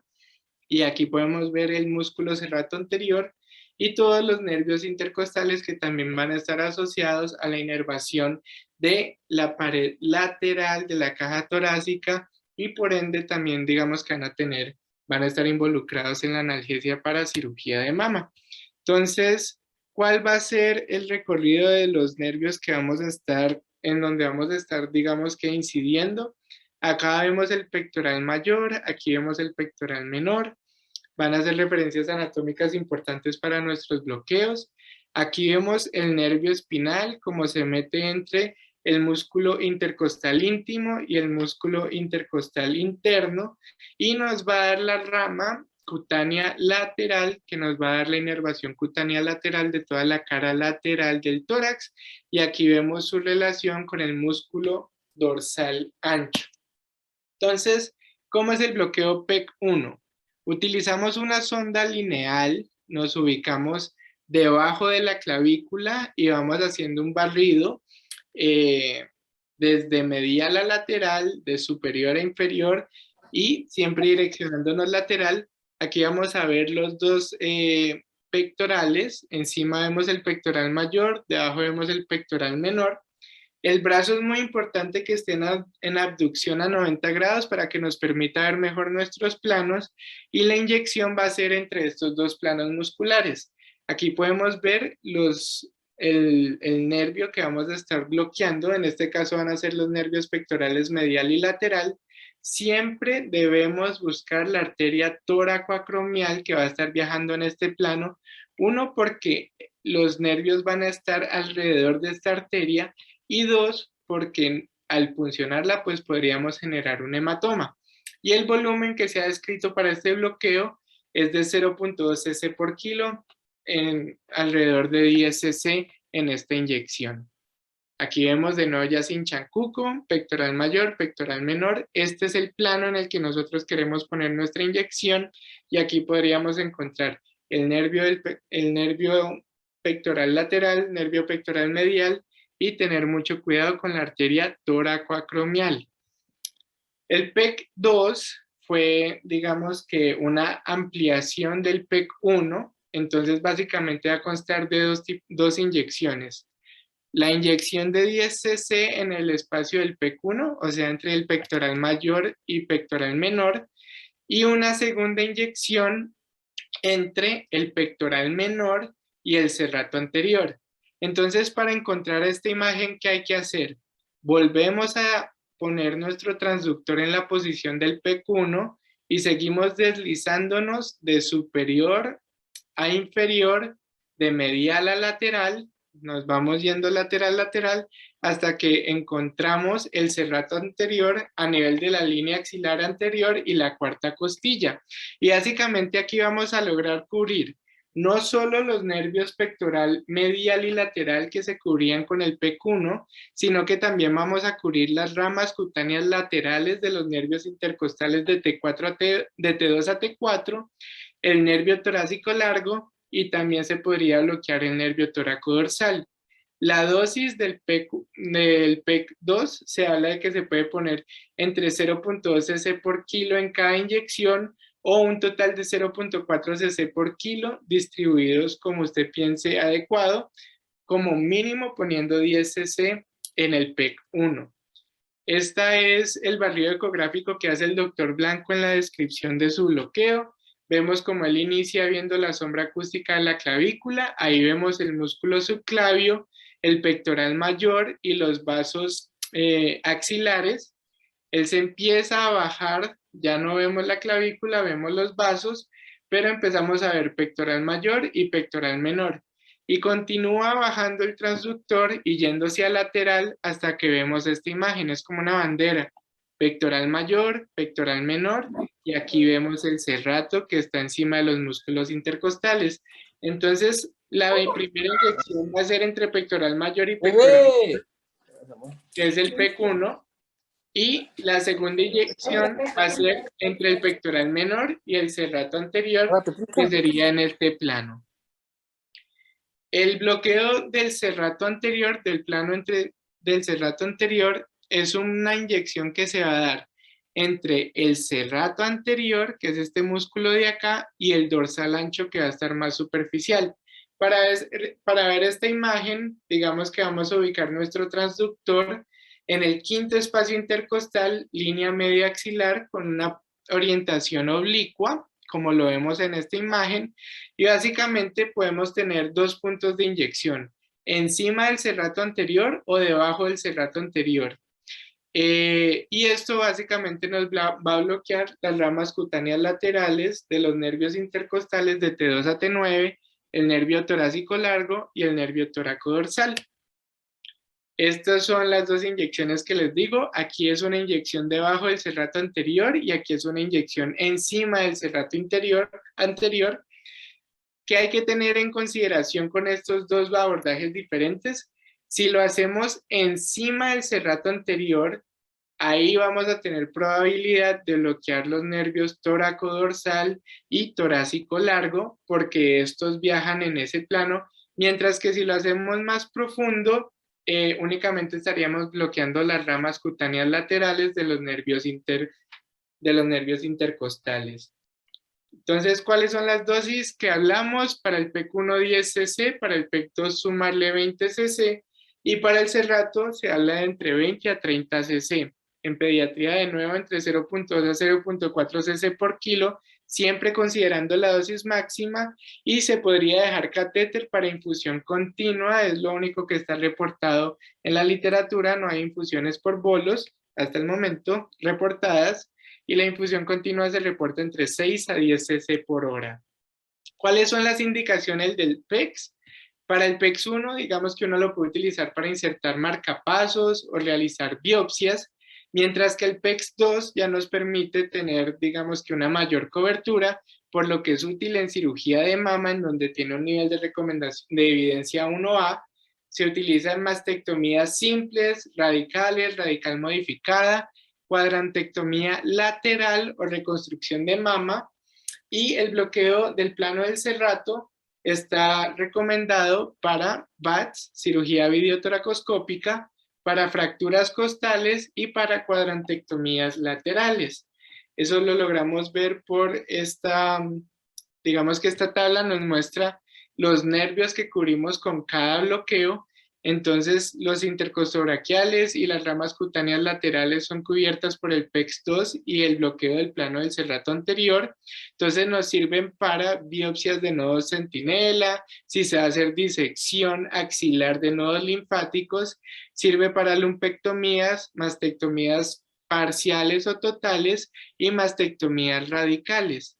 Ya viendo la inervación muscular, entonces vemos cómo los pectorales, por el pectoral lateral y medial, van a estar cubiertos por el PEX1 y PEX2, y los nervios torácico largo y toracodorsal van a estar cubiertos por el PEX2 y el plano del serrato. Por lo que, de nuevo, el plano del serrato de un PEX2 nos serviría en el caso de que se vaya a hacer un injerto del latísimo dorsal y si se va a hacer disección axilar linfática. Ver cuál es la evidencia que existe del bloqueo PEX para cirugía de mama oncológica. Este estudio del 2020, una revisión sistemática y metaanálisis que buscó determinar la efectividad analgésica del PEX en cirugía oncológica de mama, incluyó RCTs de cirugía de mama en los que utilizaran PEX con anestesia general versus anestesia general sola. Y los desenlaces que buscaron fue el tiempo para primer rescate analgésico, puntuación en la escala del dolor, consumo de opioides intraoperatorio a las 24 horas y las náuseas y vómito postoperatoria. Al final se incluyeron 13 estudios aleatorizados con 940 pacientes y lo que encontraron fue que hubo una disminución en la puntuación en la escala de dolor a 24 horas postoperatorio, una disminución en el consumo de opioides en 24 horas postoperatorio, prolongó el tiempo al primer rescate analgésico sin diferencia en náuseas y vómito postoperatorio, siempre y cuando se asociara analgesia multimodal. También buscaron comparar el PEX contra el bloqueo paravertebral, teniendo en cuenta que el bloqueo paravertebral también era, digamos que uno de los pilares en el manejo del dolor de la cirugía de mama en el manejo anestésico regional. Y cuando compararon la efectividad analgésica del PEX versus el bloqueo paravertebral en cirugía de mama, evidenciaron que no hubo diferencia en los desenlaces que buscaron, por lo que la analgesia era comparable para mastectomía. Aquí podemos ver que no hubo diferencias ni en el uso de opioides, de los requerimientos de opioides a 24 horas. Y de igual manera se ha buscado evidenciar el aporte analgésico del PEX-2 para disminuir la incidencia de dolor crónico tras cirugía de mama, y lo que encontraron fue que el PEX es prometedor para disminuir la incidencia de dolor crónico tras cirugía de mama. Se evidenció una menor incidencia de dolor crónico a 3 meses, un menor consumo de opioides intraoperatorio, una menor puntuación en la escala del dolor a 24 horas, aunque se requieren más estudios para dilucidar este efecto. De igual manera, pues tenemos que tener en cuenta que se puede utilizar el PEX o el ESP en cirugía de mama. Este metaanálisis buscó comparar los dos estudios y evidenció que el PEX es superior en cirugía de mama, aunque el ESP está asociado a menor puntuación en la escala de dolor y menor consumo de opioides a 24 horas si se compara a no realizar ningún bloqueo en las pacientes. Aquí se ve como el PEX tiene mayor superioridad analgésica, tanto a 24 horas versus el ESP, y en cuanto también al consumo de morfina oral a 24 horas.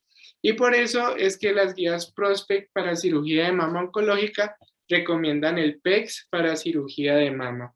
Las contraindicaciones del PEX, alergia al anestésico local, rechazo del paciente, infección local del sitio de punción, neumotórax, hematoma, toxicidad sistémica, anafilaxia, bloqueo fallido, bloqueo del nervio torácico largo y toracodorsal. Esto podría predisponer a una lesión quirúrgica porque hay veces se estimulan estos nervios para ubicarlos y si están bloqueados pues no los podrían ubicar, y podría generar también el volumen una disrupción de los planos quirúrgicos que podría dificultar la identificación ganglionaria en cirugía oncológica.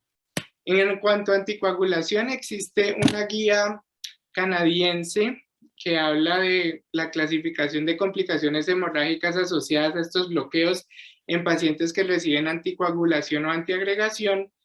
El ESP es clasificado como de riesgo bajo, el TAP, PEX y Cerrato de riesgo intermedio y el cuadrado lumbar de riesgo alto, especialmente porque es más profundo y porque está muy relacionado a una estructura vascular como son las arterias lumbares. Entonces las recomendaciones que da la guía es realizar siempre estos bloqueos bajo ultrasonografía por personal experimentado, siempre evaluar el riesgo-beneficio, vigilar a los pacientes para que no vayan a tener toxicidad, y en los de alto riesgo como cuadrado lumbar, si el paciente está recibiendo anticoagulación o antiagregación, evitar y buscar otras opciones analgésicas.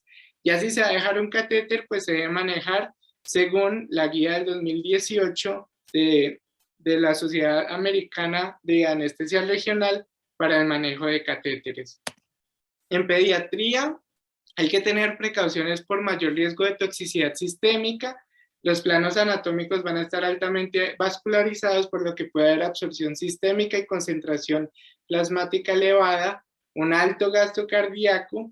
Debe haber una estricta adherencia de nuestra dosificación máxima, entonces debemos basarla en el peso corporal magro, tratar de adicionar epinefrina para que disminuyan los picos plasmáticos tras la inyección de nuestro volumen intrafacial y utilizar los anestésicos locales menos cardiotóxicos. Es muy importante monitorizar a estos pacientes entre 30 y 45 minutos tras el bloqueo, porque este es el tiempo en el que se ha visto que se alcanza la concentración máxima en el plasma. Entonces, en este lapso de tiempo es que pueden aparecer las manifestaciones de una toxicidad sistémica. En cuanto a reflexiones, pues ya vimos en dónde se pueden, en qué contexto se pueden utilizar los diferentes bloqueos, pero todavía existen muchas dudas en cuanto a los bloqueos interfaciales. Por ejemplo, ¿cuál es el mejor método para evaluar la dispersión? Si en un modelo vivo cadavérico, si es un cadáver embalsamado fresco, y en caso tal de que lo vayamos a hacer en un cadáver o en un modelo vivo, qué tinción o qué contraste va a ser el ideal para utilizar. ¿Cuál es el momento ideal del bloqueo antes o después de la cirugía? Digamos que a pesar de que uno teóricamente diría que antes de la cirugía, en el momento no existe como una evidencia clara y congruente que nos dictamine que hay un mayor beneficio con hacerlo antes o después, además de que hay que optimizar el tiempo de los quirófanos, por lo que sería también importante plantear espacios para realizar los bloqueos previo a la cirugía y que nos permita tener, digamos que un manejo más óptimo del tiempo. La dosificación, tampoco está esclarecido cuál es la concentración ideal y cuál es el volumen ideal de estos bloqueos. En cuanto a la seguridad, a pesar de que hay pocos reportes de complicaciones en la literatura, esto nos hace dudar si es ausencia en realidad de las complicaciones o si simplemente por ser unos bloqueos que están en auge y están de moda, no se están reportando las complicaciones como tal, y tampoco se conoce cuál es el coadyuvante ideal que nos podría ayudar a aumentar el tiempo de bloqueo de estos bloqueos interfaciales. ¿Cuál es el agente óptimo? ¿Cuál es la dosis óptima? ¿Cuál es la vía óptima? Hasta el momento, la literatura nos guía hacia la dexametasona sistémica con una dosis de 0.1 miligramos por kilo, pero eso todavía está, digamos que en veremos. Y también se desconoce si se va a dejar un catéter en un plano interfacial, cuál es el mejor método de administración del anestésico, si por infusión continua o por bolos intermitentes. Por el momento, todo es recomendación de expertos. Muchas gracias. Bueno, muchas gracias al doctor Galarza por su revisión. Es una puesta al día de las técnicas de bloqueos interfaciales. No solamente de tórax, sino que dice la parte abdominal también, ¿no? Sí, señor. Los bloqueos que se han desarrollado en los últimos 10 años, definitivamente la ecografía ha sido base en esto. Una alternativa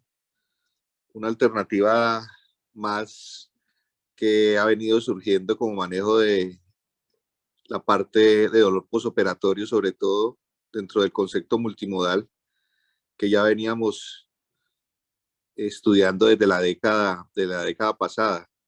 Definitivamente la ecografía ha sido clave, el desarrollo, bloqueos como el ESP, yo creo que en la década pasada que me formé como anestesiólogo, uno no se imaginaba que fueran a surgir y mire cómo el doctor Mauricio Forero lo desarrolló con su grupo canadiense. Aparte que ellos han desarrollado varios, ¿no? Ahí está Kinchi también y todo el grupo de ellos han sido pioneros en el desarrollo y en las técnicas de cadáver para ver cómo difunden, ¿no? Y ellos mismos han sacado toda esa serie de incógnitas a ver si otros grupos pueden pueden contestarlas como tú bien las pusiste en la última diapositiva que me pareció bien interesante. De pronto ahí el tema que te faltó de incógnita y de pronto Andrés, que ha venido desarrollando un sistema de académico de simulación que todavía creo que lo tiene como prototipo, nos podría ayudar ya en la parte técnica, ¿no? De la experticia y adquirirla un poco más fácil y no tanto como al paciente. Claro que también hemos evolucionado en los talleres que venimos haciéndoles a ustedes. Prácticamente ya ustedes salen con unas habilidades bastante interesantes en todo lo que es ecografía en anestesia regional, ¿no? Entonces le voy a dar la palabra a Andrés para posteriormente preguntas o comentarios de los otros docentes. ¿No? De acuerdo, Andrés, muy buena charla, me gustó bastante, cuando te la revisé me pareció concreta dentro del tema tan extenso que es. Es importante recargar varias cosas. Primero, el anestésico local, nuevamente, es un medicamento y tiene riesgos y beneficios. Hay una cosa con las fascias que es importante tenerlo presente, y eso va de la experticia, que es que las fascias no son los músculos, y lo digo por una razón. En algún momento lo habló Andrés específicamente con el abordaje de cuadrado lumbar muscular. No solamente está la parte de la miocrosis relacionada a colocar un anestésico local muscular, que en la parte de dolor crónico inicialmente mejora, pero después duele. Y eso está extrapolado a otros modelos. Por ejemplo, en el modelo de canal de aductores, una de las cosas que más se veía era que una de las quejas con el canal de aductores es el dolor después en el sitio de punción. Juan, dame un segundo. Y eso es relacionado específicamente a la mionecrosis o al dolor relacionado a la infiltración muscular. Y al tener en cuenta que un anestésico local muscular aumenta las concentraciones séricas, las cuales son directamente, la concentración sérica es directamente relacionada a los signos de toxicidad. Entonces eso es importante, siempre colocar anestésico local en el sitio que es. Por ejemplo, lo que veo Faricio que siempre hago, yo siempre prefiero hacer algo de hidrodisección con dextrosa o solución salina previo a colocar el anestésico en su sitio final cuando encuentro un patrón de disección o un patrón de distribución que es adecuado y en el cual me considero cómodo que el anestésico va a estar en el plano interfacial. Otra cosa, con respecto a la evolución de los planos de los bloqueos interfaciales, es la recomendación actual. Los anestésicos locales han cobrado un papel fundamental dentro del abordaje multimodal del dolor, y obviamente esto ha cobrado una mayor importancia en el contexto de la epidemia de opioides, pero hay que entender que el anestésico local, la recomendación de anestésico local en el sitio que mayor evidencia tenga para colocarse. Eso es lo que ha generado un desuso, por ejemplo, las técnicas infiltrativas locales subcutáneas, ¿cierto? Que uno sabe que es un anestésico local que probablemente no va a tener un papel y no nos va a ayudar bastante.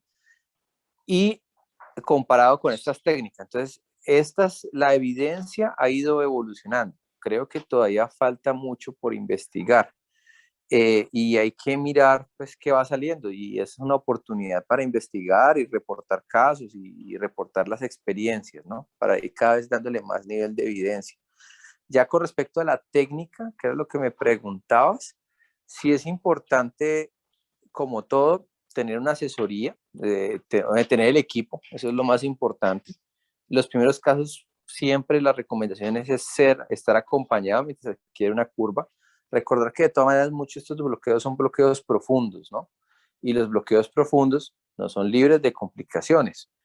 Hay que recordar que no solamente uno se acostumbra a anestesia regional en el sentido de que uno considera complicación daño de nervios, pero también hay complicaciones relacionadas a los daños de los complicaciones vasculares y complicaciones relacionadas a daños de tejidos adyacentes, ya sean vísceras, que esa es una cosa, ya sean vasos, pero yo también considero que el trauma innecesario al músculo también es un daño per se. Sí hay que hacer talleres, sí hay que, el taller no solamente se queda ahí, sino que hay que llevarlo a la práctica. Considero que definitivamente los talleres de simulación son importantes. Lo que me preguntaste, una de las características es que cuando uno hace hace el proceso de entrenamiento, hay hay un proyecto que es el conocer las estructuras anatómicas, que eso es importante, que Andrés lo definió muy bien. Eso está dentro del concepto de macroanatomía. También entender la anatomía, pero y también entender para qué quiero yo hacer el bloqueo, porque pasa mucho que hacemos estos bloqueos de un nivel de frustración, porque tal vez ese bloqueo no es el adecuado para mis objetivos terapéuticos. Y aparte de la parte de conocimiento, también en las fascias hay un componente de destrezas y habilidades, y específicamente hay cosas que hay que hacerlas, porque hay habilidades ápticas. Es el hecho de sentir, el paso de la fascia, de ver el patrón de diseminación, sentir cómo rompe una fascia, ¿sí? Y cómo se siente, cómo se ve. Y eso es importante para los bloqueos interfaciales, porque como bien lo explicó, usted tiene fascias propias del músculo, fascias aponeuróticas, y hay fases como de conexión, ¿cierto? Entre los planos. Entonces es muy diferente, especialmente con el ESP, si te queda un patrón muscular, así lo estás colocando en la fascia propia del músculo, ¿cierto? Que es así lo estás colocando en el plano interfacial, porque eso directamente redunda en el patrón de distribución y el alcance metamérico que puedes llegar a lograr. Entonces, en conclusión, hay que leer, hay que obviamente tener equipos, y eso es una de las cosas que hay que propender en los hospitales, porque ya, digamos, es claro que el ecógrafo es el nuevo estetoscopio, es una herramienta fundamental que cada vez cobra más vigencia, no solamente en anestesia, sino en todos los grupos de especialidades. Y hay que buscar, digamos, ayuda en los primeros casos, si tienen, para hacerlo asesorado, y eso nos ayuda como a generar un acortamiento importante de la curva y a generar más seguridad en el procedimiento. Pues básicamente sería Aquí tenemos una limitación con respecto a otros grupos. Por ejemplo, en España es increíble la facilidad de obtener cadáveres para estudios anatómicos o para prácticas de anestesia regional. Por ejemplo, el grupo de la Autónoma de Madrid tiene unos cadáveres espectaculares. Aquí he tratado de conseguir cadáveres y me dice la doctora encargada del departamento de anatomía lo difícil que está esto aquí en Colombia. Sí, de acuerdo, de acuerdo. De todas maneras, hay simulación de alta fidelidad. Pues, Y eso bueno, esa pregunta no me la has contestado. ¿En qué va tu prototipo? Bien, no, pues, interesante, ¿no? sabes que de pronto no es el enfoque, pero el prototipo busca dos características muy claras. Uno, verificar en una sola pantalla la coordinación, poder ver yo cómo estoy viendo mi mano y mi aguja, y a la vez ver las imágenes que deseo, y a la vez ver cómo estoy avanzando en tiempo real. Es básicamente un sistema de cámaras que me permite mirar cómo estoy posicionando mi mano con respecto a la aguja, y adicionalmente a eso, y eso lo tengo en una pantalla para no, digamos, desviar mi atención del procedimiento. Y aparte de eso, pues tengo las imágenes ideales, y aparte de eso tengo mis imágenes en tiempo real. Entonces, digamos que es como un patrón, y puedo grabarlo, y después, cuando termine el caso, pues devolverme y poder mirar lo que hice. Y esto se basa en un modelo de interacción donde hay otra pantalla con el docente o con la persona que está, digamos, haciendo el entrenamiento, donde puede interactuar con la pantalla con la cual él está trabajando, es decir, mi imagen, lo que estoy viendo en tiempo real, y hacer señalamientos, mostrar parámetros, digamos, pintarle el trayecto, delimitarle las estructuras en tiempo real. Eso es lo que estamos tratando de definir, y que puede acortar, digamos, los tiempos, ¿no? Es un modelo de simulación. Lo que pasa es que no se puede, tal vez no en cadáveres, pero en un paciente, digamos, inicialmente en cadáveres, pero después en un paciente, cosa que la información que yo haga en un solo caso la pueda reproducir, hacer un debriefing y ver todo, ver cómo estaba en el tiempo real mis manos, cómo estaba esto, la otra persona, el docente interactuar para poderle mostrar en su campo visual, o sea, en lo que está haciendo, hacerle como una guía interactuando con la imagen. Más o menos esa es la idea. Pues y el prototipo está, falta es sentarnos a trabajarle y funciona, lo que yo te mostré la otra vez. Pero bueno, esperemos que salga.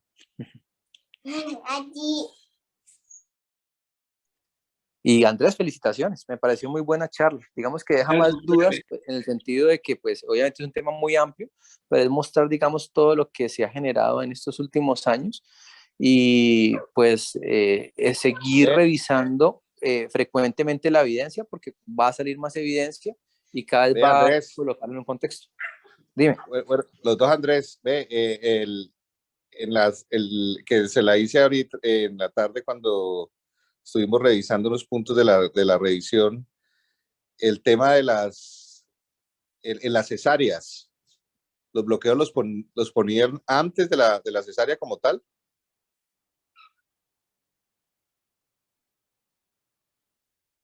Eran cesáreas programadas, me imagino, ¿no? Porque de urgencia complejo. Andrés Galarza. Sí, señor. Sí, señor. Sí. Qué pena, qué pena. Eran programadas, ¿no? Sí, eran programadas. Lo que mencioné es que eran cesáreas programadas porque descartaron las cesáreas de urgencia debido, digamos que, a todo lo que implica una cesárea de urgencia en una paciente embarazada. Entonces, únicamente lo dejaron en este caso para las cesáreas programadas, pero con anestesia espinal sin opioide neuroaxial. Andrés, y el ESP me parece que se facilita mucho con el abordaje no sagital, sino transversal, ¿no? De acuerdo, o sea, personalmente Sí. me gusta. A ver, la idea con el ESP, ese abordaje del ESP sagital, no sé, también lo comentamos con Galarza, no es tan fácil. Sí, el problema con ese abordaje son dos cosas. Primero, no. Digamos, no es que el plano de la aguja. No, ya no. ¿Aló? El plano de la aguja por dos razones. Si vos ves la posición de la lámina con la transversa es en posición de gaviota, es una posición oblicua, o sea, con leve orientación lateromedial te puedes ir fuera del plano y hacer un retrolaminar, lo cual no es problema, pero pues digamos, no es el objetivo, no es lo que se busca con el ESP. Aparte de eso, digamos que está el proceso de fasciculación. Recuerden que en ese abordaje vos ves el plano del músculo en un abordaje longitudinal. Esa posición facilita que cuando yo coloque el patrón intramuscular, digamos el medicamento intramuscular, se vea un patrón parecido de disección de fascias, que es cefalocaudal, es decir, con una distribución que la cual no es. Entonces, a ver, cuando usted hace un abordaje transverso de ese plano muscular, lo que yo busco es ver que se levanta el músculo. Si estoy intramuscular, pues veo un patrón expansivo dentro del músculo y yo sé que eso va en contra de lo que yo quiero, que es alcanzar mis metámeras, aprovechando los parámetros biomecánicos de las fases que bien explicó Andrés. Entonces, uno lo que puede hacer, además que es más fácil, porque normalmente vos te pegas a la punta de la transversa, entonces no te vas a ir tan medial. Sí, que esos son los problemas que uno ve en la práctica cuando hace el bloqueo de ESP, que si sea un poquito medial se perdió, y usted no siente, digamos, la aguja tocando, digamos, la transversa, sino que te vas medial y la aguja se sigue, especialmente cuando se hace abordajes oblicuos. De hecho, por eso muchas veces en ese abordaje oblicuo, si usted no va totalmente pues en plano, que es lo ideal, algunas veces uno se va un poquito medial lateral para tratar de tocar esa punta de la transversa. Lo que se hace, pienso, son los abordajes biplanares, que es llegar al sitio, colocar el medicamento y uno podría confirmar en un corte axial para mirar que se está levantando el músculo. Pues si quiere pues hacer confirmatorio, uno podría hacerlo en los dos planos. Pero pues la ventaja del ESP, digamos, el ESP es un bloqueo analgésico, sin embargo, digamos que en algunos casos he encontrado pues en el paciente adecuado que puede inclusive llegar a tener un componente anestésico. Por ejemplo, recientemente pues, tengo un video de un paciente con unas condiciones por una artritis reumatoidea deformante muy importante, en la cual pues, la niña estaba también caquéctica y tenía escaras múltiples, entre ellas escaras interescapulares muy grandes, y la posición era una posición en la cual no permitía, estaba totalmente deformada y no permitía pues ni un procedimiento en prono ni un procedimiento en supino. En esa paciente se colocó, aparte tenía otras escaras, se le colocó una anestesia raquídea para la parte de escaras trocantéricas, las escaras tenía en región del tobillo, del talón, sacas, pero pues la parte de arriba y esa paciente, la intubación también era técnicamente difícil. En esa paciente le hicimos un ESP bilateral y de hecho se reprodujo como a los 4 días, 5 días que volvieron a hacer y pudimos en esa paciente específicamente hacerle la escarectomía bilateral interescapular grande con resección con esa técnica. Eso no significa que sea técnica anestésica ni no la voy a colocar, digamos, es caso específico, pero en ese caso, por ejemplo, pudimos hacer los procedimientos en varias oportunidades con el ESP. Ahí aplica en esa parte técnica, Andrés, lo que tú bien dijiste, la hidrodisección, ¿no? Sí, o sea, en concreto esa lo es que yo clave. hago, yo le tengo mucho miedo al anestésico, mucho respeto, digamos, en la curva. No, Uno pasa, y lo que tú dices que le ayuda a uno a diferenciar si claro, está en un componente claro, intrafacial uno ha o está pasado, haciendo o está muscular. De hecho, y eso es muy importante. eso te lo hemos aprendido a vos. Eso es muy importante porque yo le digo en mi práctica que me ha pasado de todas. O sea, en este proyecto las he tenido casi todas en algún momento. Y lo que sí he visto, lo único que me evitó y me ha disminuido de manera importante la toxicidad con anestésicos locales, que puede ser tanto como que el paciente, de hecho no es el paciente que está a convulsionar, es un paciente que puede estar hipertenso, un paciente que tiene alteración del sensorio. Y eso es muy importante, por ejemplo, el paciente cardiópata, el paciente anciano de bajo peso, el paciente con hepatopatía, que acuérdense que el paciente con beta bloqueadores, que tiene una disminución del flujo sanguíneo hepático, que eso va directamente proporcional al riesgo de toxicidad. Nuevamente el anestésico local en el lugar indicado y en el sitio indicado. Yo nuevamente lo que hago, especialmente cuando estoy comenzando, es una recomendación para digamos, los que tengan ascendiendo de la curva. Siempre inicio con anestésico, con solución salina si estoy haciendo neuromonitoría con dextrosa. ¿Y por qué? Varias razones. Primero, si estoy perdiendo la aguja, porque eso va a pasar cuando comiencen a manejarlo, pues puedo mirar dónde estoy.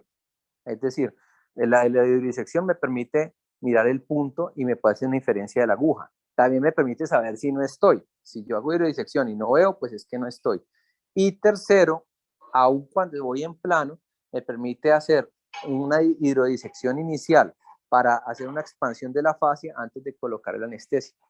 Para mí, la hidrodisección es seguridad y toda mi vida lo he hecho y lo sigo haciendo y hasta el momento, pues, eso me ha ayudado en muchos escenarios difíciles a tomar decisiones correctas porque con el anestésico local uno colóquele un centimetrico, y a todos nos ha pasado. Cuando menos piensa, primero estás utilizando el anestésico local en los sitios que no son. Y entonces usted coloca aquí y le hace la intramuscular un poquito acá, un poquito acá, un poquito allá. Entonces ya tienes menos anestésico local efectivo para colocar. Ya estás colocando el paciente a riesgo, digamos, de aumento de concentraciones séricas. Y ya cuando llegas, pues como has utilizado el anestésico local mientras estás localizando o colocando, pues tienes que colocar más. Y uno en ese estrés, pues termina sobredosificando el paciente. Entonces a mí la hidrodisección me permite quitarme el estrés de sobredosificar, sino llegar al sitio que quiero y ya ahí colocar el anestésico efectivo. Listo. Doctor Vladimir. Buenas noches, doctor Fabricio. Buenas noches, Andrés, doctor Andrés también. Excelente charla. ¿Cómo estás? Excelente, sí, señor. Doctor Andrés Galarza, felicitarlo por su exposición y viendo que definitivamente logró corroborar en físico, eh, gracias a Dios que tuvo la oportunidad de hacer suficientes y es cierto, y observar la cantidad de disminución en la dosis de opioide, por ejemplo, en los pacientes para cirugía cardíaca, de pasar de bolos de 500 microgramos previos a la incisión a no tener que poner ni siquiera bolos adicionales al de la inducción y complementados con un bloqueo safeno, ni siquiera reforzarle dosis de opioide para la safenectomía. Entonces, definitivamente los bloqueos interfaciales nos han permitido eh, manejar estos pacientes cardiópatas con una disminución, además de los opioides, en los requerimientos de vasopresores e inotrópicos, en la posibilidad de realizar un ultra fast track y extubar esos pacientes en sala, y asimismo disminuir los tiempos de estancia en UCI y mejorar la recuperación de estos. Felicitarlo por tan excelente exposición y gracias, doctor Fabricio, doctor Andrés, por el interés en este tema.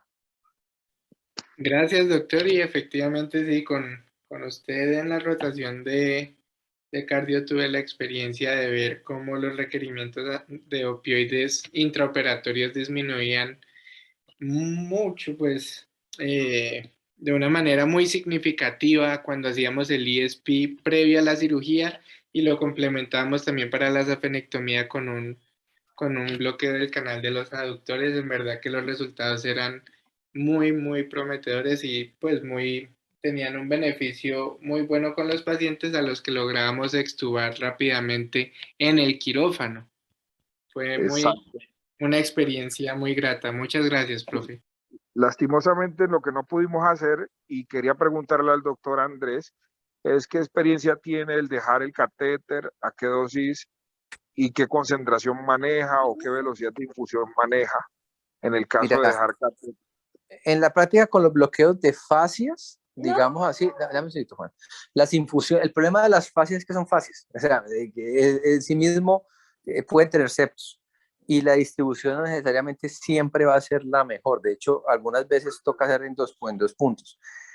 En cuanto al catéter, hay que tener dos cosas. Usualmente se deja los he dejado con bomba de PCA en bolo mandatorio intermitente. ¿Por qué? Porque acuérdate que la expansión la plausibilidad es la siguiente. El mecanismo de reservorio que comenta Andrés, ¿sí? Y el mecanismo de receptorio, así pues, lo visiono así, siendo totalmente, tal vez una imprecisión, sería piénselo como una elastomérica. Se tiene que expandir la fascia para que ella se va a volver a contraer y se me facilita la diseminación. Entonces, más que las infusiones, si uno tiene la posibilidad de tener una PCA, es dejar el bolo en bolo intermandatorio intermitente, ¿sí? Como cada hora y media, normalmente lo dejo cada 90 minutos con rescate de PCA. ¿Cuánto? Depende de la distribución que tú esperas lograr.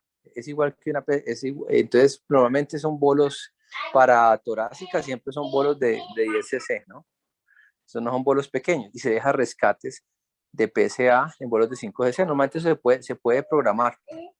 Y teniendo presente que hay veces la colocación del catéter tampoco es que sea tan fácil, ¿no? Y eso requiere también algunos dispositivos, ¿no?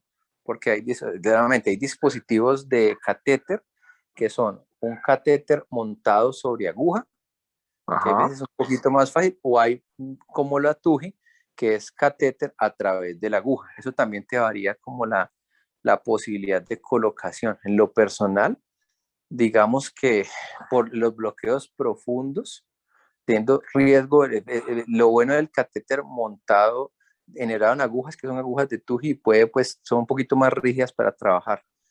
En el sitio donde yo trabajo, que tenemos con Triplex tenemos catéteres montados en aguja, digamos, pero son un poco más blandos, entonces no me permite como hacer redireccionamiento, sino que tú tienes que desde el inicio lograr un punto porque son, digamos, la aguja tiene una gran flexibilidad, ¿cierto?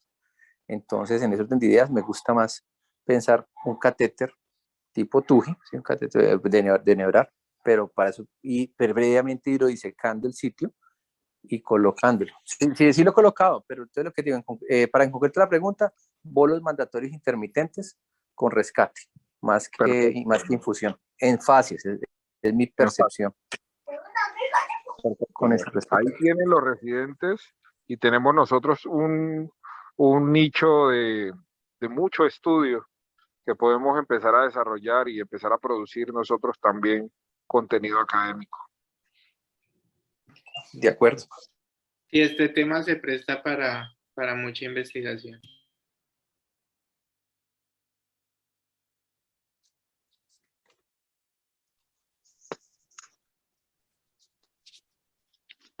Bueno, yo creo que ya para terminar, bueno, hay algunas cosas que se han hecho, ¿no? Andrés, con Juan Manuel tuvimos una serie de casos de ESP en neonatos. Hay unos, en el canal hay unos videos realizados por la escuela, me acuerdo vi a Martín al principio de la charla, pero creo que salió en la mitad.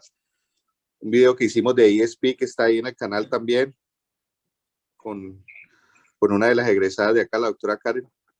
Y esta charla la vas a montar, ¿cierto? Sí. Y sí, esta charla queda también, claro. Está muy buena, fue muy buena charla. Pues tienen muy buen material para uno leer. Sí, pero ya podríamos hacer estudios mayores como los que estamos haciendo con Andrés, ¿no? Ahí estamos en los proyectos de columna y de PENC. Y de PENC, sí. Bueno, ahí estamos ya en la fase de recolección de datos. Sí, señor. Bueno, compañeros, yo creo que ya por horas de acabemos acá y los esperamos el próximo jueves. Muchas gracias a todos. Muchas gracias, feliz noche. Feliz noche. Gracias, feliz noche. Feliz noche, un abrazo, hasta luego.